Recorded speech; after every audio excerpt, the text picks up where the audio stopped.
But seriously, are Republicans suffering from low T? All that and more now on Graf's Grievances.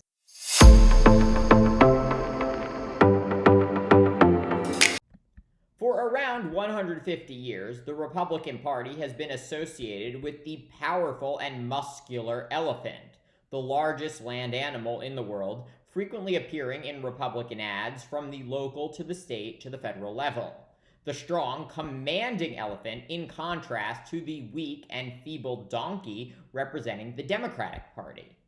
In a country that prides itself on reinvention and branding, both of these caricatures have had remarkable staying power since they were designated by political cartoonist Thomas Nast in an 1874 edition of Harper's Weekly.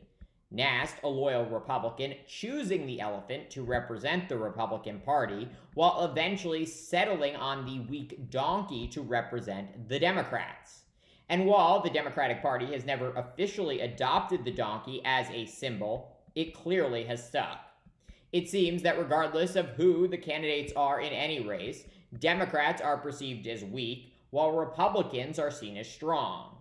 In the most bizarre of ways, apparently fighting for equality for all and building an economy that helps lift everyone up and gives everyone an equal shot is seen as weak, while relentlessly attacking women and minorities and prioritizing tax cuts for the rich and well-connected is seen as strong. This sad, seemingly intractable reality I am unfortunately not sure how to solve. But under the command of Donald Trump, the Republican Party has increasingly looked like a decaying elephant corpse, and Democrats must point this out. Nothing better illustrates GOP decay than the party's love affair with Russian autocrat Vladimir Putin. Instead of standing up to this murderous tyrant who aspires to literally conquer all of Europe, Donald Trump has unabashedly decided to run scared. One of the presidents of a big country stood up and said, well, sir, if we don't pay and we're attacked by Russia, will you protect us? I said, you didn't pay? You're delinquent? He said, yes, let's say that happened. No, I would not protect you. In fact, I would encourage them to do whatever the hell they want. You got to pay. The former president and presumptive 2024 Republican presidential nominee saying at a rally just this weekend he told foreign leaders who are members of NATO he would encourage Putin to attack them if they did not spend enough on their militaries.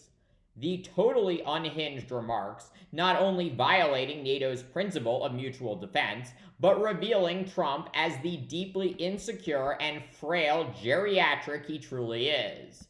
Trump's deep-seated fear of Putin and his all-powerful Russian army, echoed by the most influential man in right-wing media.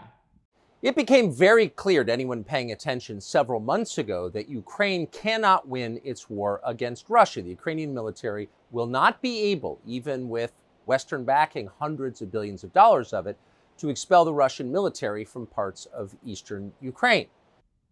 Yep, former Fox host Tucker Carlson just throwing in the towel, saying there is no way that Ukraine can possibly repel Russia, even with the help of the most powerful nation in the world, the United States, and all of Europe.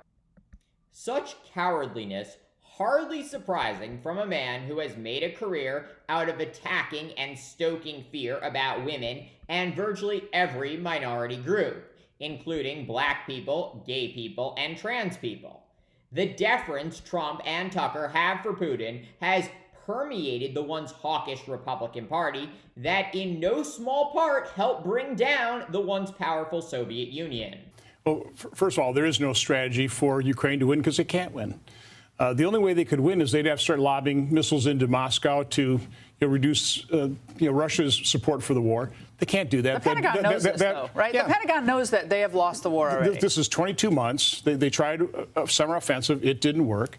This is a bloody stalemate. Every day that goes by, more Ukrainians die, more Russian conscripts die. I take no joy in that. More Ukraine gets destroyed. So this war should be brought to an end. How does this serve? I mean, there's no articulation of strategy. What victory means. It's sort of insulting. Everyone knows that this war will lead to the destruction of Ukraine. I've had conversations with Democratic colleagues where they get this sort of dark look in their eyes, and they say effectively that they want to fight Russia to the last Ukrainian drop of blood. I think if you really ask these guys, they recognize that this is not in the best interest of Ukraine. So it's a massive campaign, Tucker, to distract people from the real problems in the world and the real problems that exist in this country. Republican Senators Eric Schmitt of Montana, Ron Johnson of Wisconsin, and J.D. Vance of Ohio telling you America is not the great country you think it is, but rather utterly incapable of standing up for democracy around the globe.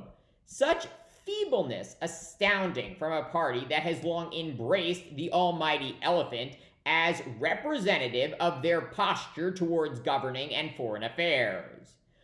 But that is where we are today, with the Republican-controlled House refusing to pass much-needed aid for the democratic country of Ukraine so that it can keep up its fight against Russia's invasion.